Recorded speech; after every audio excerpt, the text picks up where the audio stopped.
space and make investors or show investors like that this is a space not just to not an impact, but can also generate a lot of capital and can generate venture level returns.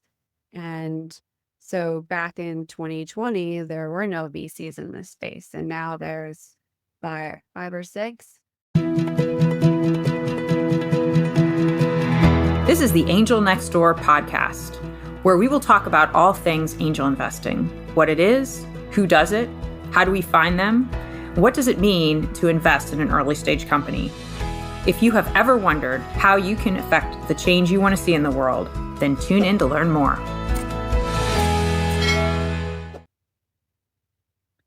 Brittany and Rich Palmer, welcome to the Angel Next Door podcast. And Rich, I guess it's welcome back.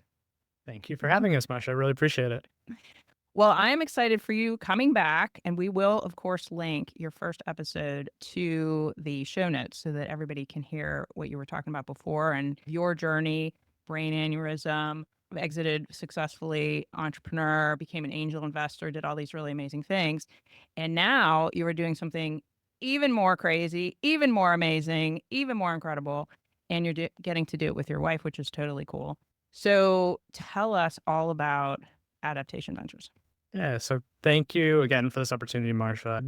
First thing, congratulations on the new book launch. I know that's number 2. I was a very happy beta reader and just loved how everything came together. You're at the right moment to release something like this. So thank you and congratulations.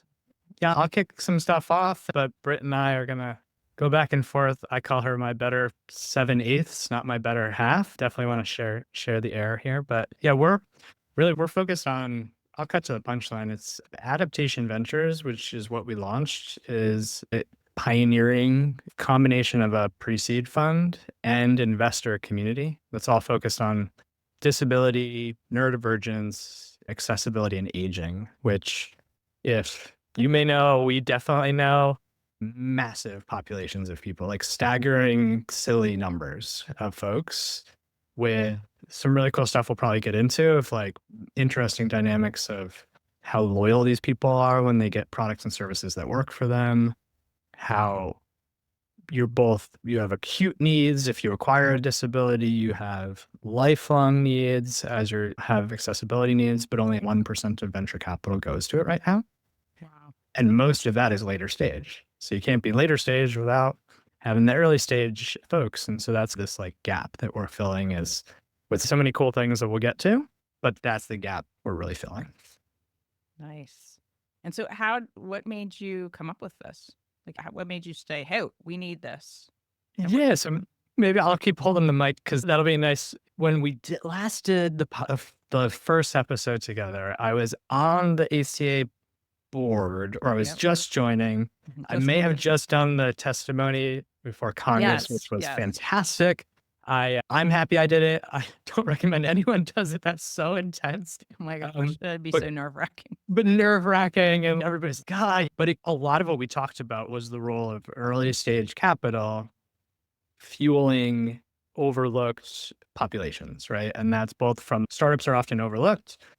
For our space in particular, you pick something that's mission driven, female focused founders, Black or Latinx, climate, femtech, like they all have this sort of like ecosystem that had to be created at some point, but it's much more developed than it was at the first early days.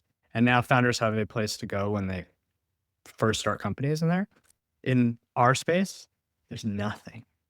And it's interesting because disability and accessibility have this like really interesting through line, where if you think about climate change, people with disabilities are way more impacted by evacuation needs, disposable single-use products as they're thinking about like catheters and other stuff like that. Homelessness, return to work. There's always this through line where disability is the largest population, but there's never a space for those companies to like congregate. And as we were sold the company, have been angel investors for, I think, 2019. So going on 7 years now, right, Brett? We kept coming into the space where, I'll let Brett introduce herself. We should probably do that too. But we're meeting incredible companies in the disability kind of tech world, making angel checks in, and consistently we're hearing, "Hey, it sounds good. Can you lead my round? I have 3, 4, $500,000 soft circled, and with my 10, 20K check, sometimes smaller, I was a very happy participant. We were very happy investors, but we couldn't lead. There's no credible leading there, and we kept hearing this like over and over again, to the point where we were like, I think we should do something about this, because we often call ourselves a very small but mighty domino that kind of like high conviction unlocks that capital. But maybe it's important to hear why we care about this space too, which maybe Britt, I'll pass that over to you.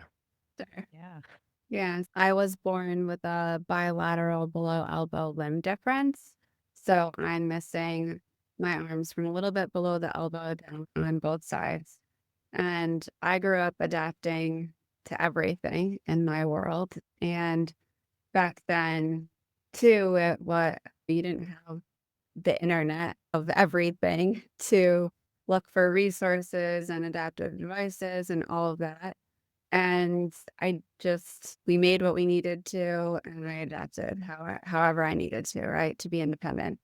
And I actually went into law to do environmental health and safety law, and I was doing that and doing consulting for a little while. And then I started to get more interested in sort of the disability tech space, which wasn't really even a term 5, 6 years ago. And after Rich sold his company, I started a company in the disability tech space and the travel space. So it was tried to bring equal access to travel for people with limited mobility and other conditions that prevented or inhibited travel. And so that's when I really got introduced to a world wider than mine in that space, as well as like the senior space and how corporate groups look at this and how like education, like schools and things like that look at this space. And I would be talking to venture capital groups and telling them how huge this space is just in limited mobility, not even in the general, just disabilities in general. And more than once I got, this seems pretty niche. I don't believe that. I'm like, okay, I have all the paper. Paper is all to back it up, but people just really didn't look at this space the same way that they're starting to now. And that was also a discussion that Rich and I had. How do we amplify this space and make investors or show investors like that this is a space not just to not an impact, but can also generate a lot of capital and can generate venture level returns. And so back in 2020, there were no VCs in this space. And now there's five or six. But as Rich was saying, a lot of them are focused on the later stages or are like very specific to just neurodivergence or just future of work. And so we decided to be that gap, that bridge, and really look at early stage companies, but across all sectors and industries, including diagnostics and prevention. It was a very long kind of travel job wise for both of us to get to this point. And I now am on the advisory board for Perkins School for the Blind's Innovation Center and doing some other work as well with other organizations to try to, again, amplify this work. So it's a work in progress for sure. And I think it will be for a long time, but we're excited that we really get to work in this space and help lift it up.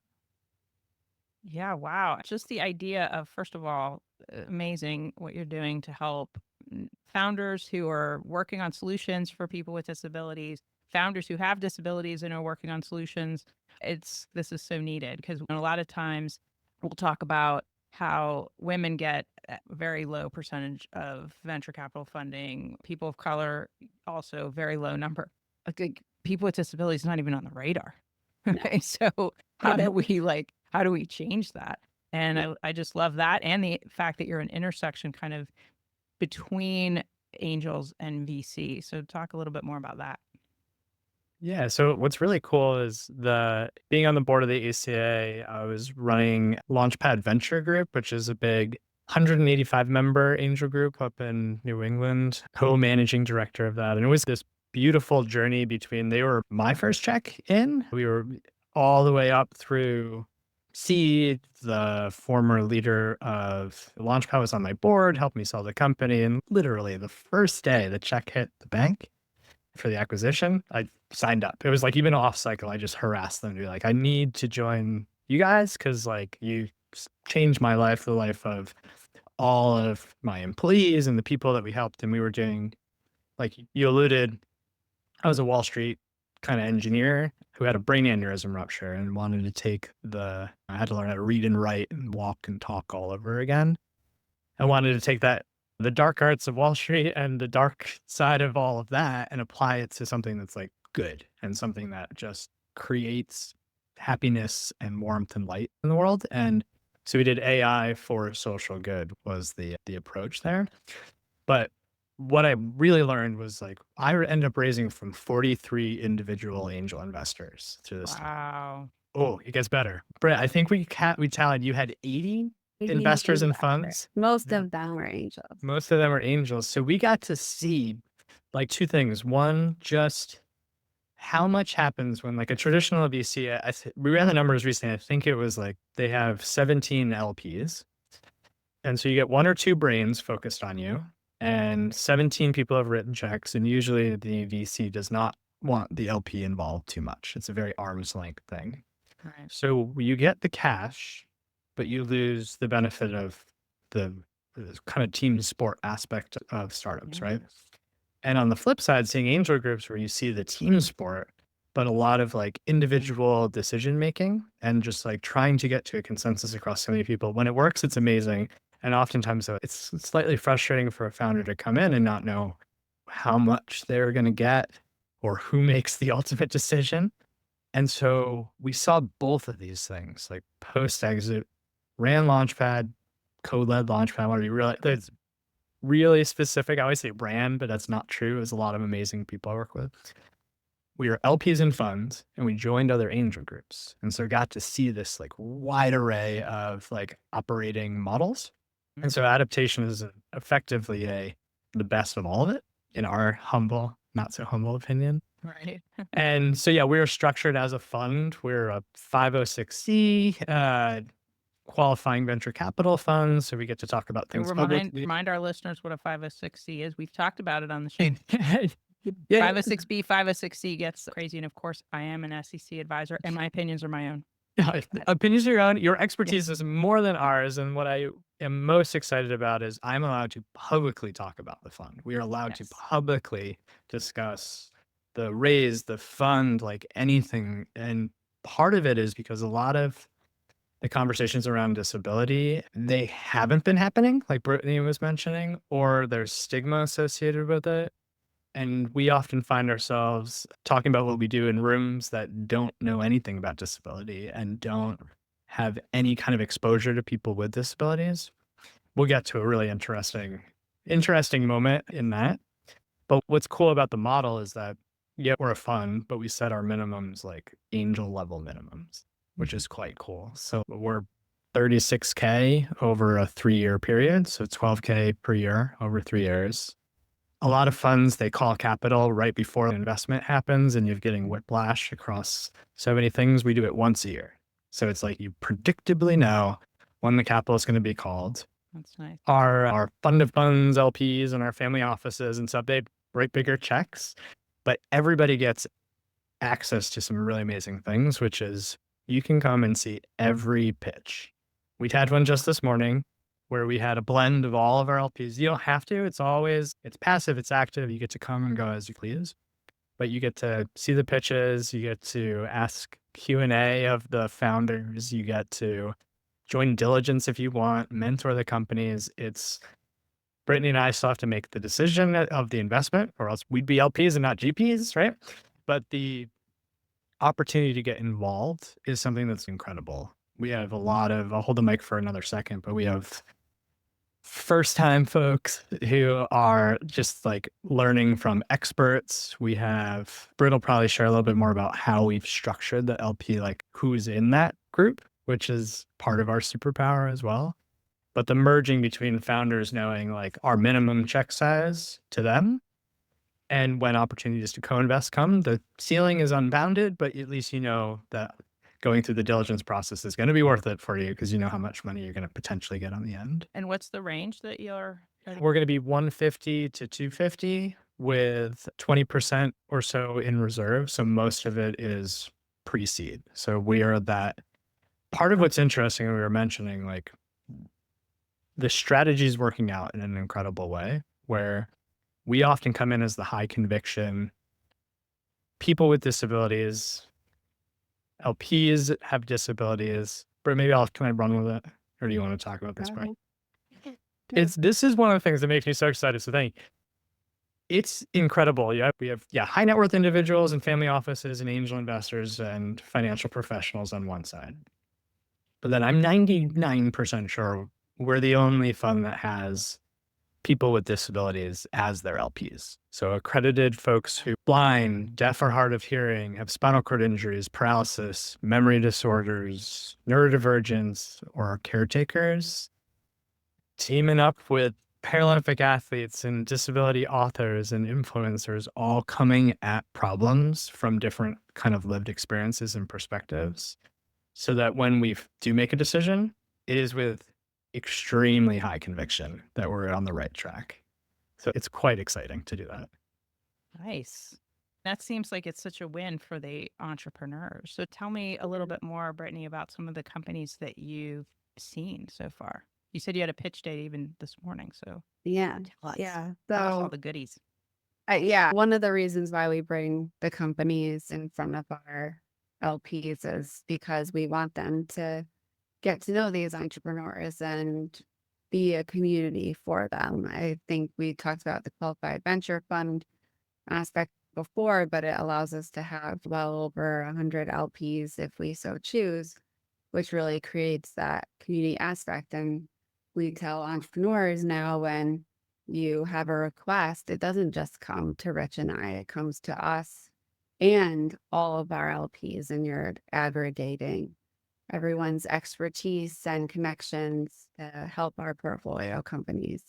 So when we first started the fund, we were thinking maybe we'll see some hardware companies, but will probably be mostly software companies. And we've actually seen half and half, maybe even a little bit more hardware than software companies. And it's been interesting, especially with the surge of AI development in the past 6 months, and looking at, do these companies have a moat that they can stand by? Is someone going to create this tomorrow and be your competitor? And hardware companies actually don't have that problem to the extent that software companies have it now.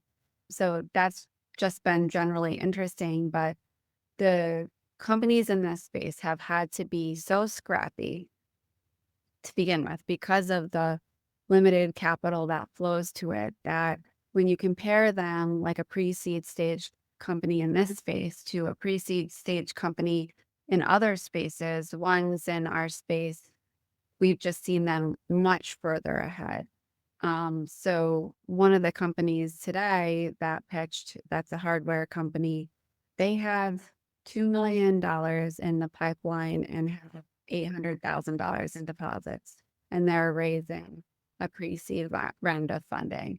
And they've got their manufacturing figured out, and they're well on their way to their go-to-market strategy figured out. And it's just really incredible to see what these founders have done with limited capital. And I'm sure they all would have loved to have more of it for sure, but it just goes to show the dedication that some of these founders have. There's another company that pre-seed round, also hardware, is selling to the VA and getting insurance coverages already. Wow. And we just signed our first investment document this week, actually. for a company that integrates software and hardware for people who are blind and low vision, and also in the neurodiversity space, using haptics or facial cues. So thinking if you can't see someone in a nonverbal communication as 80% of a conversation, then they're missing a crucial part of socializing and conversation. How do you give that back to them? And this company has done an incredible job so far in developing it and garnering a lot of buzz in the space about it. And we're super excited to be supporting them. And they already have an agreement with Meta, and they're well on their way to doing amazing things. With that, we also see founders who, like more founders who have disabilities. And like there was a study done, I believe, in the UK that showed that founders with disabilities are 400 times less likely to raise funding than their able-bodied counterparts. Wow. That's staggering. That is And crazy. yeah, yeah. And so we, like, other spaces also they're definitely underrepresented, and they deserve to have people that focus on it and increasing that representation. But people with disabilities, like you mentioned, like they're not even founders in that area, aren't really on people's radars yet. And I think some of the technologies, both software and hardware, that are coming out are going to change that. What we love about this space is what a lot of these companies are developing have a curb cut effect, which means their development of these products and services they're solving for a particular person's problem, but in doing so, it can benefit so many more people. And we've seen that in a couple of companies that we've looked at. And it's just incredible to see this company that was developed for people with blind low vision originally has neurodivergent applications, has applications for businesses who do cross-country business, has applications in potentially like robotics and law enforcement. And so when you see all these different opportunities come out of something that was designated for a specific group of people, it's one of the things that we get most excited about. And I think a lot of people don't know that electric toothbrushes were originally created for people with disabilities. And so were audiobooks and the OXO kitchenware that lots of people have, curb cuts, right? Like literally curb cuts in the sidewalks, has benefits to a lot more people when you create things with accessibility in mind.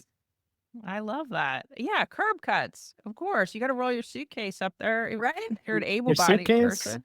strollers, Everything. the Your UPS stroller, person. Yeah, that's grocery where the name. cart. Yeah. And what's amazing, this is not a new phenomenon either.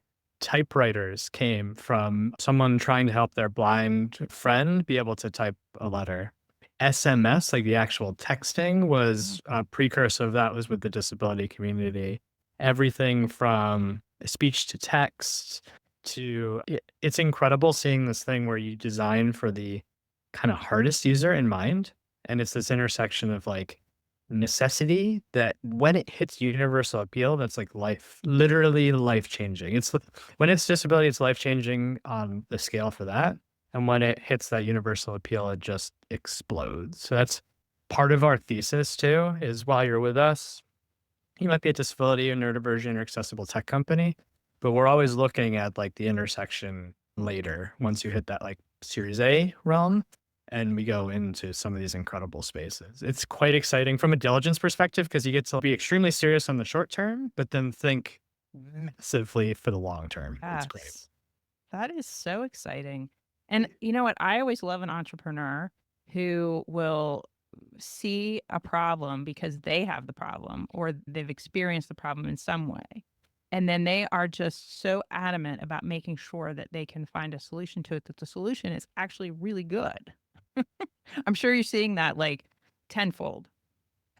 You mentioned, we were talking about founders with disabilities. It's probably like a third of who we see is a founder or co-founder with a disability. Who else has a better lived experience? Who else can tinker until they solve their own problem and then solve enough copies of that problem and now you have a business? Or folks with a very strong lived experience through the lens of a caretaker or a sibling or a parent or any of that. We see that where they came into this space, whether you're that or like a researcher or anything, you don't come into this space because you're chasing a trend. You come into this space because you almost can't help solve the problem, which we absolutely love because like they're going to take it seriously. They're going to think capital efficiently. They're going to like just not stop until the problem is solved. And we get pushback every once in a while from folks saying, oh, are you still doing good? You keep talking about exits and you keep talking about venture capital. And we know the exit only happens when you reach scale. And when scale is met, we have helped tons of people on the other side of this. So it's not disconnected concept. They're like one and the same. We can't get the exit without scale, and we can't get the scale without attracting capital to help these founders go forward. So it's pretty incredible to be able to unlock this for an audience that we also represent. Yeah.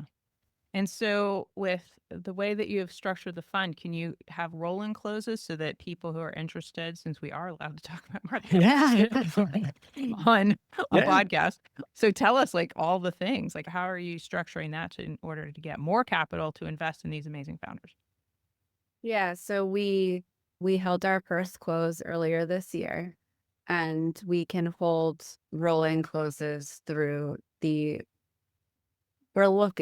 goal is to have the last close at the end of this year. We can do a little bit later, but the goal is to end it at this year. All right. And for us to extend that, we're looking at probably 20 to 30 companies. It's the same as the power law and all this kind of stuff. No, we're not immune to any of that. So trying to get folks both like the diversification across the sector.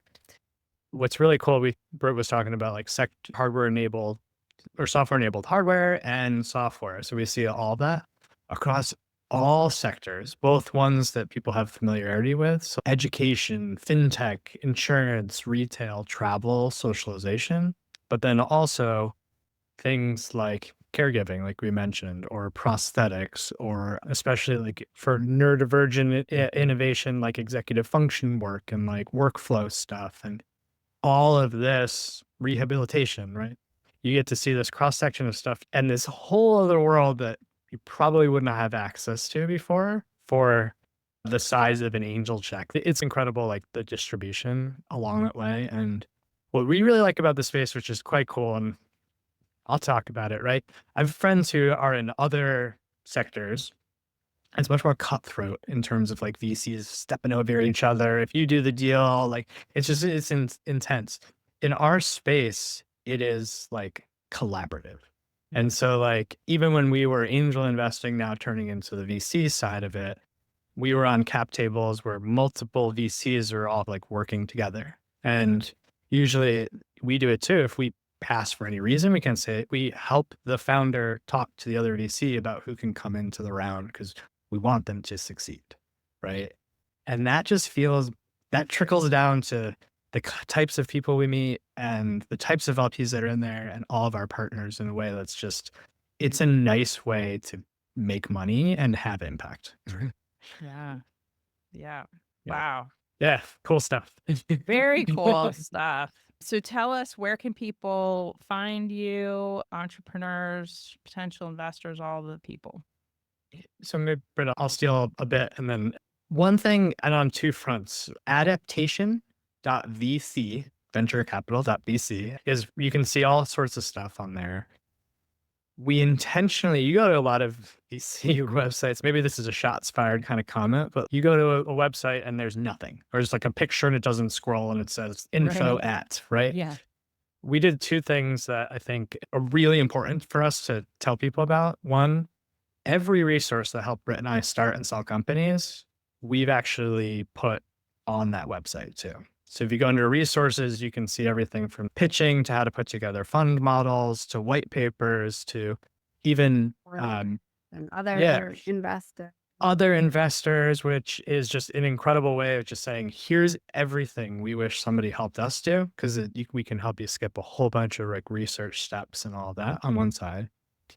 And then founders have the opportunity to apply to a VC. It's very strange, but like we read every single application. Like we never ghost folks as long as they put in a serious pitch. Right. But like it's a way for us to give founders a true entry point rather than feel like they have to like work like crazy to get in touch with us or that they're being ghosted or anything. So Or that we never received their email, and like that allows us to stay very organized, but we respond to everyone. Yeah.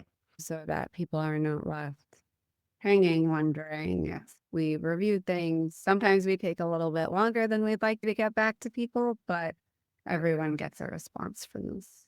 As you can imagine too, like the space has been missing something like this for so long, and founders have had to go knock door to door. And while 1 in 5 US households is accredited, going knocking door to door is just, it's a tough journey, right? Mhm. And so now we've put the beacon up. And so our door, there's a line out the door right now for the founders, but like we're working through all of that and just doing everything. And then for anybody who's like interested in investing, it's the same process. Like they can reach out to us over like LinkedIn or anything like that, but we have on the website a interest form. So and we have folks that come in, they're interested in investing. That's how some of our LPs have come in. We have folks that come in and just want to learn more about the process.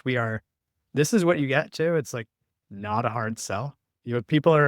People I think are refreshed when they talk to us because it's all out in the open. This conversation is too. And we look at in the investor interest form, we ask for what are your areas of expertise, and are you interested in sitting on boards, or are you interested in doing diligence or being an advisor? Because we want to include, if someone has a very specific expertise and they could be of help to a company that we're looking at, we want to make sure that they get connected. Yeah. And yeah, so it's different, but it's been working very well for us.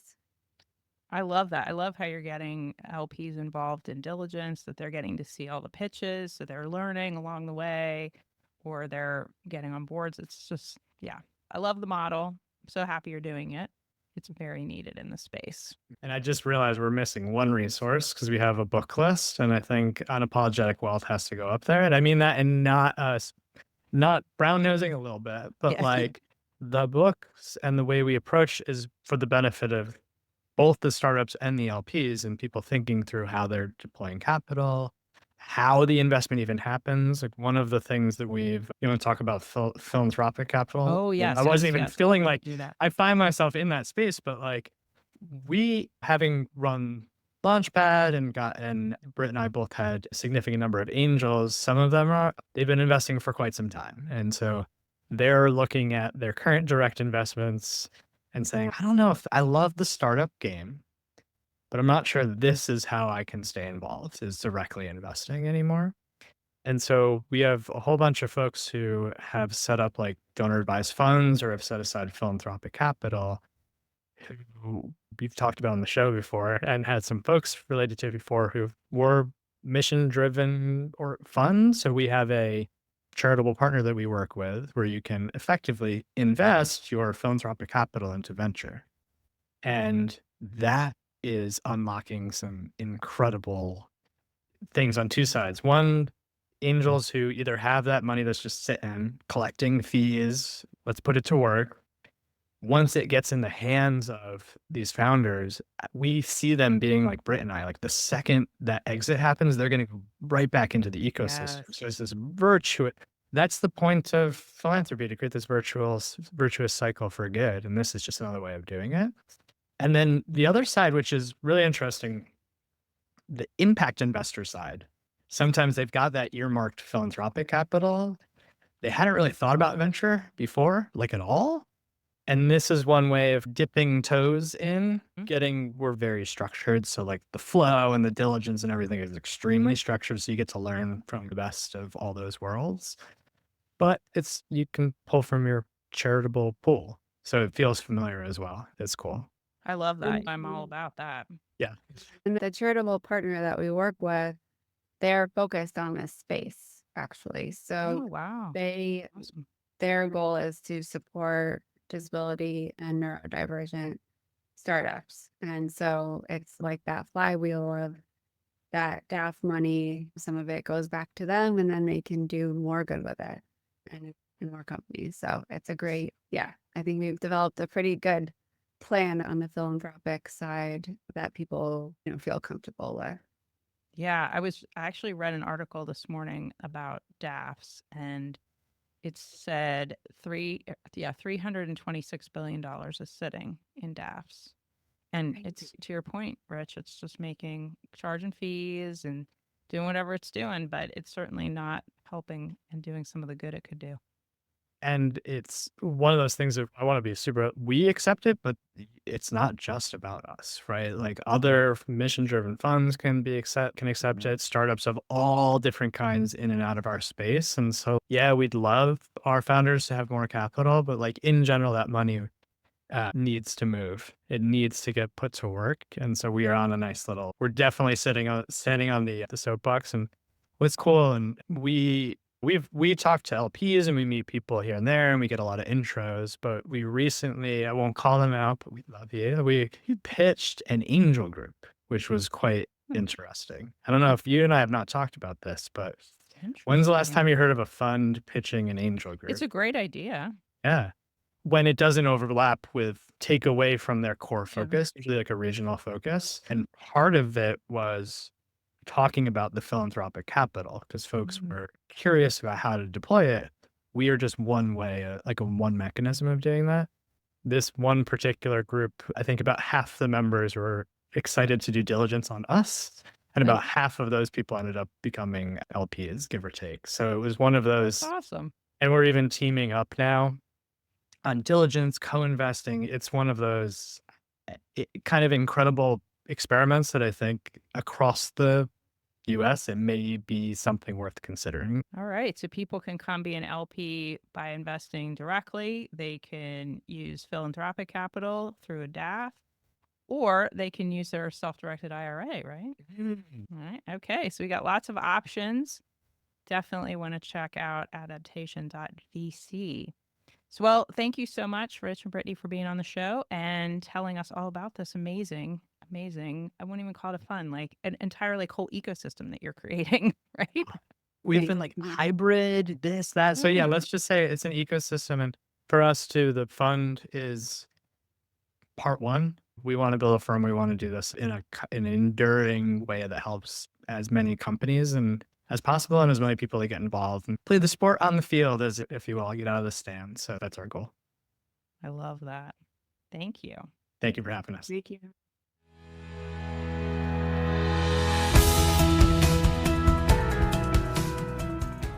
Thanks for listening. To connect with me, visit my website at marciadawood.com. And please subscribe, follow, and leave a review. It helps the podcast get seen by more people. And remember, you can also find the Angel Next Door podcast on YouTube too. And if you're looking to learn more about investing in the changes you want to see in the world, sign up for Ann and Bill Payne's ACA Angel University classes. Go to the angelcapitalassociation.org, all one word, to find out the schedule. And classes are now available on demand. Many classes are offered, everything from angel investing basics, which include fundamentals, risk, due diligence, term sheets, valuations, returns and portfolio strategy, and even a class on group formation. There's even a deeper dive where you can get advanced classes, including capitalization tables, startup boards, and exit strategies. If you're not already a member of the Angel Capital Association, you can become one for a low price that will give you unparalleled access to discounts, free webinars with a huge archive of content, networking opportunities, and much more. We'd love to have you join us. All content for this website is informational and not intended to serve as legal, tax, accounting, or investing advice. While Marcia, that's me, does serve on the SEC Small Business Capital Formation Advisory Committee, my views are my own and not the views of the SEC or my fellow colleagues on the committee. Our speakers and hosts are thoughtfully selected for their educational value, but their opinions are their own and do not necessarily represent the views of the host me, or the Angel Capital Association, and neither specifically endorse the use of presenters' products or services. Listeners of the podcast should consult their own tax, investing, legal, or accounting advisors before making important financial decisions. All warranties, including accuracy, completeness, and suitability for specific purpose, are disclaimed.